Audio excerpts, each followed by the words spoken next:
Hello everyone, welcome back to my channel. This is Ashwini. तुम्ही माझे video पाहताय, ते तुम्हाला आवडतायत याबद्दल मी तुमची खूप खूप कृतज्ञ आहे. आणि हाही व्हिडिओ तुम्ही पाहण्यासाठी इथपर्यंत आला आहात त्याबद्दल मी तुमचे स्वागत करते. आपण घेऊन आलेलो आहोत गणित सिरीज. गणित सिरीज मध्ये मी जे व्हिडिओज बनवलेले आहे, जे आपण लेक्चर घेतलेले आहेत, ते तुम्ही नीट बघा. एकदा तरी एक एक व्हिडिओ तुम्ही बघाच, कारण जर बेसिक कॉन्सेप्ट तुमच्या नाही क्लिअर झाल्या तर आपण जसं पुढे जाल तसंच ते तुम्हाला टफ जाईल. ओके. आणि म्हणणार तुम्ही मला काही समजलंच नाही, असं नको व्हायला. तुम्ही पाठीमागचे व्हिडिओ बघा, त्यामध्ये काही शंका असतील तर त्या मला कमेंट्स मध्ये लगेच सांगा. म्हणजे एकदा काही शंका दूर झाल्या तर आपल्याला गणित हे सोपं जाणार आहे. ठीक आहे. ओके. आपण चालू केलेला आहोत सरळ व्याज. सरळ व्याजाचा आपण एक लेक्चर घेतलेला आहे, त्याच्यामध्ये शाब्दिक उदाहरण आणि थिअरी कव्हर करण्याचा प्रयत्न केलेला आहे. हाही व्हिडिओ आपला सरळ व्याजाचा शाब्दिक उदाहरणांचाच असणार आहे. आणि हे उदाहरण थोडेसे वेगळ्या पॅटर्नची मी घेण्याचा प्रयत्न केलेला आहे. ठीक आहे. त्यामुळे काय होणार आहे, आपल्याला सरळ व्याज पूर्ण क्लिअर होणार. त्यानंतर आपण कंपाऊंड इंटरेस्ट कडे जाऊ शकतोय. ठीक आहे. चला तर मग चालू करूयात. Let's get started.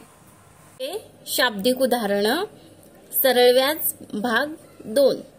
ठीक आहे. पहिलं गणित असणार आहे 12,500 रुपये रकमेचे 15,500 रुपये 4 वर्षामध्ये होतात तर व्याजाचा दर काय असेल.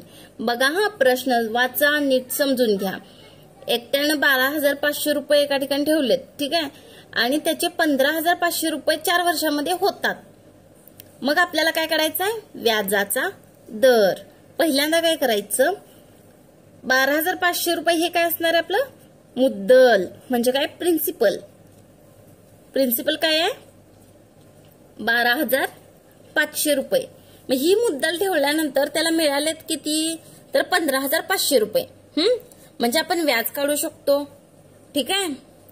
म्हणजे व्याज काय असणार आहे, तर 15,500 वजा 12,500.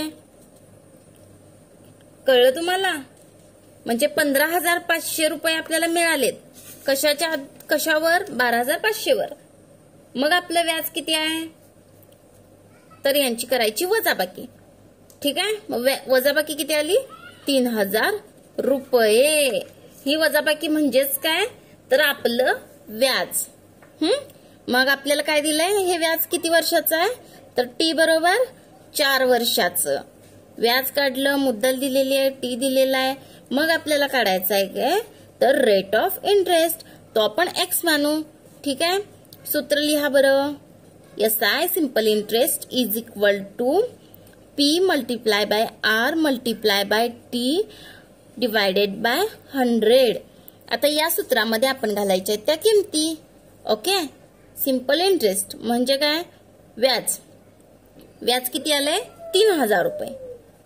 3,000 रुपये इथं लिहिले बरोबर. मुद्दल किती आपली, P 12,500. मुद्दल P 12,500 गुणिले आर किती आहे, तर आपण एक्स मानलाय. एक्स गुणिले टी. टाइम ड्युरेशन किती आहे, 4 वर्षे. इथं 4 लिहिलं, डिवायडेड बाय 100. ठीक आहे. आपण काय करू, एक्स एका ठिकाणी घेऊ, बाकीच्या टर्म एका ठिकाणी घेऊ. एक्स बरोबर 3,000 आहे तसं गुणिले 100. हे छेदामध्ये आहे, पलीकडच्या बाजूला गेल्यावर काय जाणार, अंशामध्ये. 100 छेद. आता बघा, 12,500 हे गुणाकारामध्ये आहे, ते जाणार भागाकारामध्ये इकडं या बाजूला, बरोबर चिन्हाच्या उलट बाजूला. 12,500 गुणिले सेम 4 साठी 4. ठीक आहे. आता काय, काटछाट करायची आपण आणि भाग घालवायचा. बघा मी कसा भाग घालवते. 0ला 0 गेले. 0ला 0 गेले. कळलं इथपर्यंत. त्यानंतर 25नी भाग घाल. 0ला 0 गेले, 0ला 0 गेले. ठीक आहे. आता मी 25नी भाग घालवते बर का. 25 5 1,200. ठीक आहे. बघा, 25 5 1,200. आता 3,000ला 25नी मी कसा भाग घालवते बघा. 25 एक्के 25. या गोष्टी तुम्हाला जिथल्या तिथं करता आल्या पाहिजेत. ठीक आहे, कच्चं करूयात, साईडला करूयात वगैरे नाही चालणार.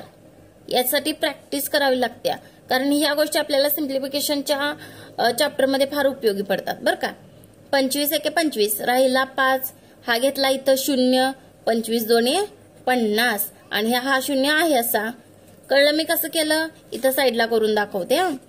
3000 आणि इकडे काय घेतलं मी? 25 ने गुणायचा भागायचा आहे. 25 एके 25 वजाबाकी केली, 5 राहिलं, 500 राहिले. 25 दोन्ही 50. ओके, 0ला 0 आणि हा 0 मी इथं वर ठेवला. ठीक आहे, किती आलं उत्तर? 120. 120 मी इथं लिहिलंय. ओके, आता ठीक आहे, 5 ने याला भाग जातो, एकक स्थानी 0 आहे, मग 5 ने भाग घालवते मी. 5 एके 5, 5 दोन्ही 10 आणि 5 चोक 20. ठीक आहे, मी तर खाली घेते म्हणजे तुम्हाला कन्फ्युज होणार नाही. आपले किती आले होते? 120 गुणिले 1 म्हणजे असं नाही लिहिलं असता तरी चाललं असतं. त्यानंतर 5 गुणिले 4. ठीक आहे, मी आता याला 5 ने भाग घालवते. 5 एके 5, 5 दोन्ही 10 उरले 2, 5 चोक 20, 24, 4 एके 4, 6 चोक 24 म्हणजे x ची किंमत किती आली? तर 6. ठीक आहे, मग x हा काय आहे? x हा रेट ऑफ इंटरेस्ट म्हणजे R आहे. म्हणजेच व्याजाचा दर काय असेल? तर व्याजाचा दर 6% असेल. बघा मी तर खाली लिहिते, व्याजाचा दर 6% असेल. कळलं सगळ्यांना? किती सोपं आहे बघा हे एक्झाम्पल. ओके, नेक्स्ट एक्झाम्पल बघू.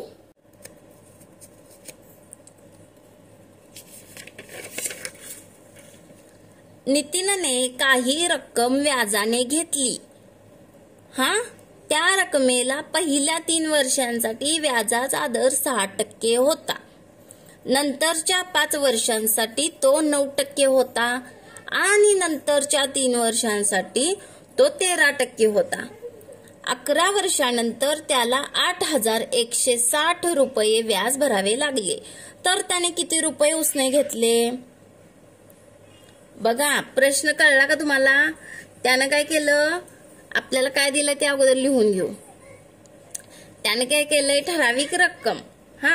ठराविक रक्कम म्हणजे आपण काय करू? P बरोबर X मानू. ठीक आहे, मग ह्या ठराविक रकमेसाठी 11 वर्ष ती रक्कम त्यानं वापरली बरं का. पण 11 वर्षातल्या पहिल्या 3 वर्षांसाठी व्याजाचा दर होता तो 6%. नंतरच्या 5 वर्षांसाठी व्याजाचा दर होता तो 9% आणि शेवटच्या 3 वर्षांसाठी व्याजाचा दर होता तो किती? 13%. ठीक आहे, म्हणजे आणि त्यानंतर त्यानं 8,160 रुपये व्याज भरलं. म्हणजे काय? मुद्दल पण भरली आणि व्याज पण भरलं. मग आपल्याला काढायचं आहे काय? तर आपल्याला काढायचे की मुद्दल म्हणजे किती रुपये त्यानं उसने घेतले होते. ओके, मग बघा आता मी कसं करते बघा. पहिल्या काय करायचं? सगळी माहिती लिहून घ्यायची. पहिल्या 3 वर्षांसाठी R बरोबर 6%. आणि नंतरच्या 5 वर्षांसाठी R बरोबर 9% आणि त्यानंतरच्या 3 वर्षांसाठी R किती टक्के होता? 13%. मग आणि मुद्दल आपण X मानल्या. पण ह्या सगळ्यामध्ये त्यानं व्याज किती भरलंय? व्याज किती भरलेलं आहे? तर 8,160 रुपये. मग हे व्याज हे पहिल्या 3 वर्षांसाठी आहे काय हो? काय पहिल्या मधल्या 5 वर्षांसाठी आहे का शेवटच्या 3 वर्षांसाठी आहे? नाही, तर पूर्ण 11 वर्षानंतर, पूर्ण 11 वर्ष झाल्यानंतर त्याने एवढं व्याज भरले. ठीक आहे, मग आपण काय करायचं बघा. पहिल्या 3 वर्षांसाठी 6% दर असला तर सूत्रामध्ये किमती घालायच्या डायरेक्ट. ठीक आहे, X गुणिले पहिल्या 3 वर्षांसाठी. मग पहिल्या 3 वर्षांसाठी दर किती? 6 आणि कालावधी किती आहे 3 वर्ष छेद 100 अधिक सॉरी हे लिहायचं राहिलं बघा 8160 म्हणजे SI किती आहे 8160. कधी SI आहे तो पहिल्या 3 वर्षांसाठी 6% दर ठेवलाय अधिक x गुणिले नंतरचा 9% दर किती वर्षांसाठी आहे तर 5 वर्षांसाठी छेद 100 अधिक नंतरच्या 3 वर्षांसाठी शेवटच्या 3 वर्षांसाठी दर किती आहे तो दर 13% 13% शेवटच्या 3 वर्षांसाठी छेद 100. कळलं का तुम्हाला मी हे कसं केलं. हा मग त्यांनी 11 वर्षासाठीचं व्याज भरले 8160 रुपये. ते काय पहिल्या 3 वर्षांसाठी नाहीये किंवा नंतरच्या 5 वर्षांसाठी पण नाहीये. मग त्यामुळे आपण काय केलंय ही तिन्ही सूत्रांमध्ये किमती घातल्यात आणि सिंपल इंटरेस्ट एकदम लिहिलाय आणि त्या 3 सेक्शनची बेरीज केलेली आहे. कळलं का. मग आता हे सोडवायचं आहे. इथपर्यंतच फार महत्वाचा भाग होता. आता आपण सोडवायला घेऊत. बघा 8160 बरोबर sin त्रिक 18x असं लिहू शकते मी 18x छेद 100 अधिक 5 9 45 आणि हे x 45x छेद 100 अधिक 13 त्रिक 39 x छेद 100. कळलं इथपर्यंत. आता काय करायचंय बघा आपण पूर्णांकांची बेरीज वजाबाकीमध्ये शिकल्याप्रमाणे जर छेद समान असेल तर अंशांची बेरीज आपण डायरेक्ट करू शकतो. 18x अधिक 45x अधिक 39x छेद 100 असं करू शकतो. ठीक आहे. मग 8160 बरोबर टोटल किती झालं बघा 8 आणि 8 16 आणि 1 17 18 19 20 21 22 अशी 2 हात 4ला 2 3 आणि 2 5 5 आणि 4 9 आणि 1 10 102x छेद 100. हे कसं तोंडी केलं याची प्रॅक्टिस कधी होत्या जेव्हा तुम्ही रोजच्या रोज सिम्प्लिफिकेशनचे एक्झाम्पल्स सोडवत असताय रोजच्या रोज गणिताची प्रॅक्टिस सराव करत असताय तेव्हा अशा गोष्टी तोंडी होतात आणि त्या व्हायलाच पाहिजेत. ठीक आहे. 102x छेद 100. मग x एका बाजूला घेऊत आपण x बरोबर 8160 गुणिले 100 छेद 102. आता बघा 102 कडे आणि 816 कडे बघितल्यावर लक्षात येते का की दोन्हीला 102 ने आपण गुणलं 8 ने तर 816 येते कारण 8 1 8 आणि 8 2 16 म्हणजे लक्षात आलं काय बघा इथं एका संख्येमध्ये 1 आणि 2 आहे. ठीक आहे. आणि दुसऱ्या संख्येमध्ये 1 ची दुप्पट 2 आहे इथं आणि इथं कसं आहे 8 ची दुप्पट 16 इथं आहे. म्हणजे असं संख्या बघितल्यानंतर तुम्हाला पटकन लक्षात यायला पाहिजे की त्याला कशाने भाग जातो. अशा मोठ्या मोठ्या संख्येचं पाडं लक्षात येत नाहीत ना आपल्या. मग तरी पण आपण क्रॉस व्हेरीफाय करून बघूया. 102 गुणिले 8 8 2 1606 हा चलेला 1 8 0 0 आणि 1 1 8 1 8 816 आलं काय. 102 1 102 102 8 816 आणि हा 0 आपण इथं घेतला. ठीक आहे.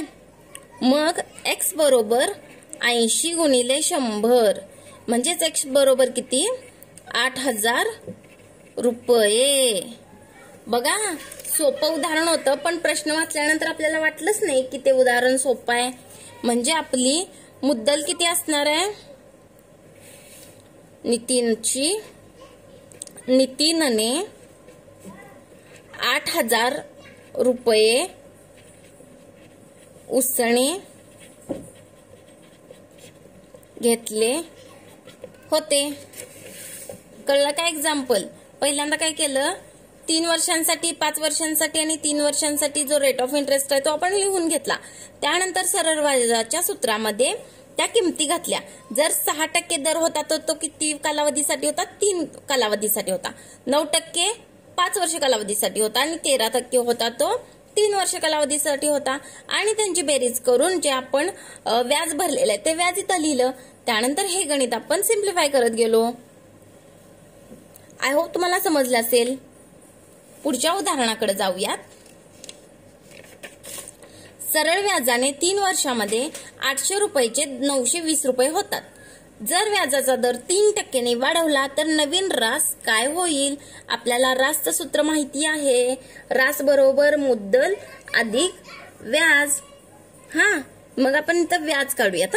पहिलं व्याज किती? त्यानं काय 800 रुपयाचे 920 रुपये होतात. म्हणजे 920 वजा 800 बरोबर किती? 120 रुपये. हे काय भरले त्यानं?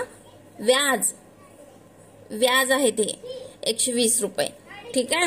मग ह्याच्यामध्ये व्याजाचा दर काय होता? दर काय होता एक्स मानू. ते आपल्याला काढायचं आहे. ठीक आहे. आणि कालावधी किती आहे? 3 वर्षांमध्ये. 3 वर्ष आहे कालावधी. आणि मुद्दल किती आहे? 800 रुपयाचे 920 रुपये होतात. म्हणजे 800 रुपये हे काय आहे? मुद्दल. ठीक आहे. चला तर मग ह्याच्यामध्ये सूत्रामध्ये किमती घालूयात. सूत्र SI is equal to PRT divided by 100. व्याज किती आहे आपलं? 120 बरोबर मुद्दल 800 गुणिले रेट आपल्याला काढायचा आहे. टाइम 3 वर्ष छेद 100. मग x एका बाजूला घेऊ, बाकी किमती एका बाजूला घेऊ. 120 आहे गुणिले 100 छेदामध्ये आहे. इकडे गेल्यावर अंशामध्ये जाणार. छेद 800 गुणाकारामध्ये आहे. इकडे गेल्यावर भागाकारामध्ये जाणार. बघा मी आता काटछाट करूयात. 0 ला 0 गेले, 0 ला 0 गेले. ठीक आहे. 4 2 8, 4 त्रिकम 12, 0 राहिले. बे के बे 15 2 30. x बरोबर 15 छेद 3. x बरोबर 5. म्हणजे 5% हा व्याजाचा दर आहे. हे कळलं का? ही टर्म कळली का एवढी? हे कसं केलं, काय केलं हे लक्षात यायला पाहिजे. जर नसेल कळेल तर कमेंट्स मध्ये सांगा. ठीक आहे. मग आता बघा गणित. 5% हा दर आहे. पण आपल्याला प्रश्नात काय विचारले? जर व्याजाचा दर 3% वाढवला तर नवीन रास काय होईल? मग आता हे 5% दर आहे. दर साल दर शेकडा 5 प्रमाणे त्यांनी 800 रुपयाचे 920 रुपये होतात. ठीक आहे. मग हा दर आपण वाढवलाय. मग त्यासाठी नवीन पी काय असणार आहे? नवीन प्रिन्सिपल काय असणार? नवीन मुद्दल काय असणार आहे? तर 800 रुपये ही मुद्दल राहिली. ठीक आहे. टी काय असणार आहे? कालावधी 3 वर्ष. आणि रेट काय असणार आहे? 5 अधिक 3 बरोबर 8. 8% हा रेट असणार आहे. आपण नवीन रेट 8% ठेवलाय. ठीक आहे. मग आता हे गणित सोडवायचं. सूत्रामध्ये किमती घालायच्या.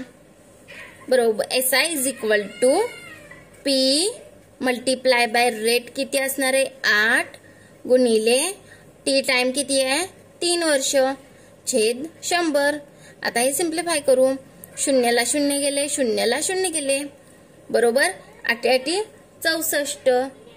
64 गुणिले 3 इथं साईडला करूयात आपण.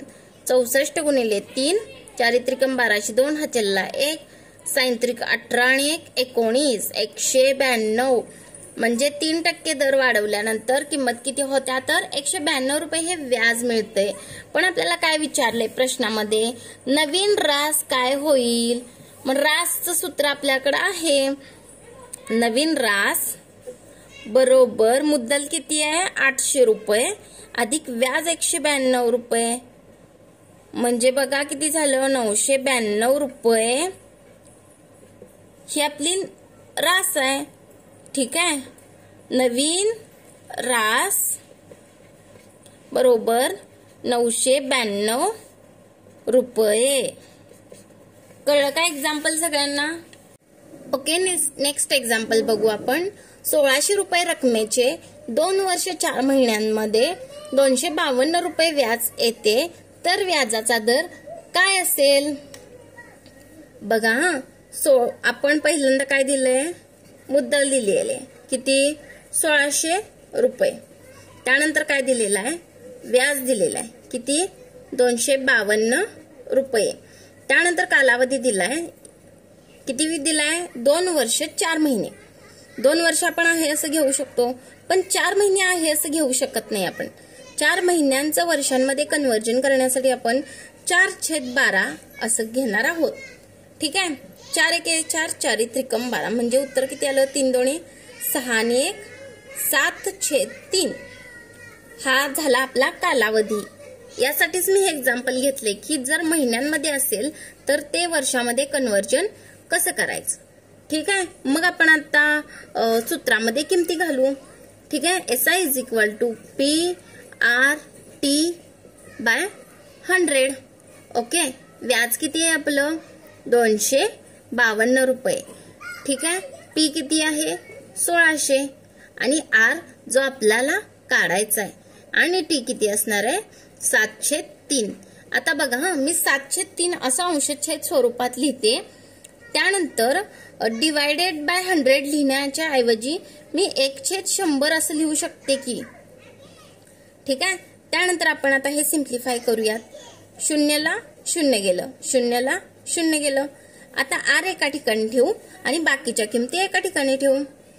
R = 252 गुणिले 3. इथं छेदामध्ये आहे, इकडे गेल्यावर अंशामध्ये होणार छेद 16 गुणिले 7. ठीक आहे. बघा हा, आता मी याला 4 ने भाग घालवते. 4 चोक 16, 4 4 25, 4 सख्ख 24, राहिला 1, 4 त्रिकम 12. 63 कसं आलं कळलं तुम्हाला.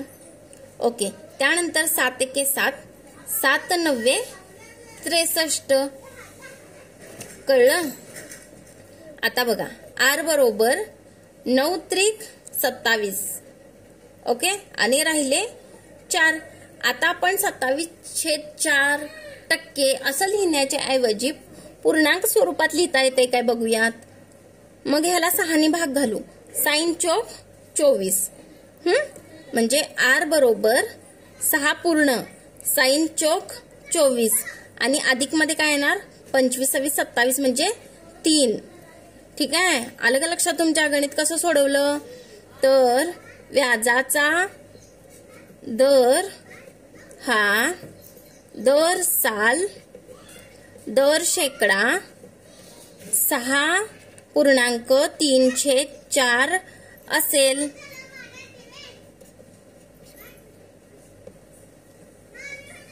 कळलं का सगळ्यांना कसं एक्झाम्पल सोडवलं. हे एक्झाम्पल सोपं आहे, पण इथं घेण्याचं कारण म्हणजे 4 महिन्यांमध्ये तुम्हाला वर्षात कन्व्हर्जन कसं करायचं. ठीक आहे. नेक्स्ट एक्झाम्पल बघूयात आपण. किती वर्षानंतर 150 रुपयाचे 8% दराने येणारे सरळ व्याज हे 800 रुपयाचे 3 वर्षानंतर 4.1/2% दराने येणारे सरळ व्याज सारखे असेल. एकदम सोपा प्रश्न आहे. सुरुवातीला आपण कसं घेणार आहोत बघा हा, लक्ष देऊन बघा. सुरुवातीला स्पष्टच लिहिते. सुरुवातीला बघा मुद्दल किती असणार आहे 800 रुपये. म्हणजे गणितातला दुसरा भाग वर आपण कॉन्सन्ट्रेट करणार आहोत. ठीक आहे. आणि मग त्याचा व्याज काढून पहिल्या पार्ट सोबत कम्पेअर करणार आहोत. 800 रुपयाचे 3 वर्षानंतर 4.1/2% दराने येणारे सरळ व्याज याच्यावर फोकस करू आपण. मुद्दल 800 रुपये, दर किती असणार आहे 4.1/2 आणि कालावधी किती आहे आपला 3 वर्ष. ठीक आहे. मग याचा SI किती येणार. SI बरोबर 800. ठीक आहे. गुणिले आता मी हे दर आहे ना हे असं लिहिते 4 2 8 आणि 1 9 9/2. ठीक आहे.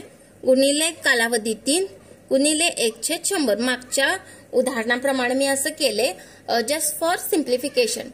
ठीक आहे. मग आता हे सोडवूयात आपण. 0 ला 0 गेले, 0 ला 0 गेले, बेक के बे, बेचोक 8. छेदातल्या सगळ्या टर्म आपण कॅन्सल केलेल्या आहे. मग अंशामध्ये काय राहिलंय तर 4 गुणिले 9 गुणिले 3. ठीक आहे.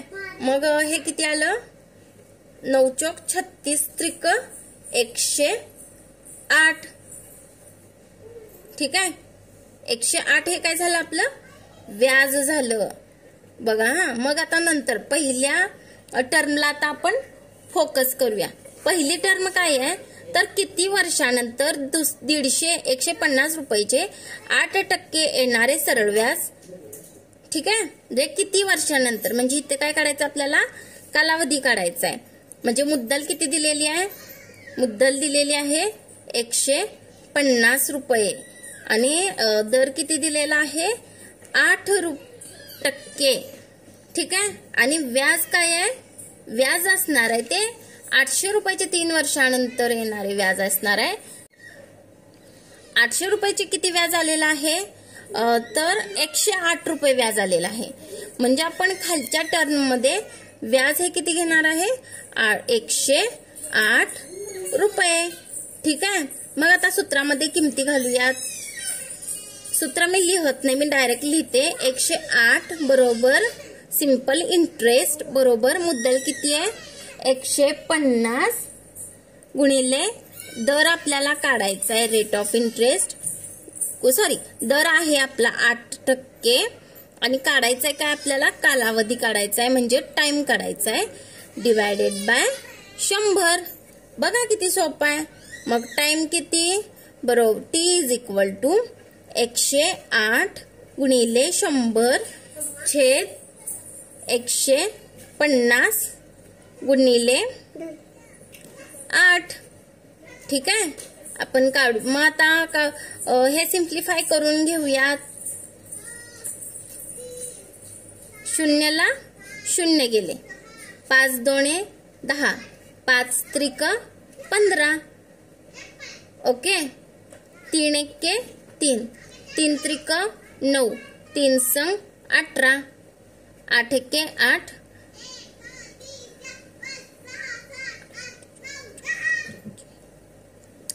4 ने भाग याला 4 ने भाग जातो बघा.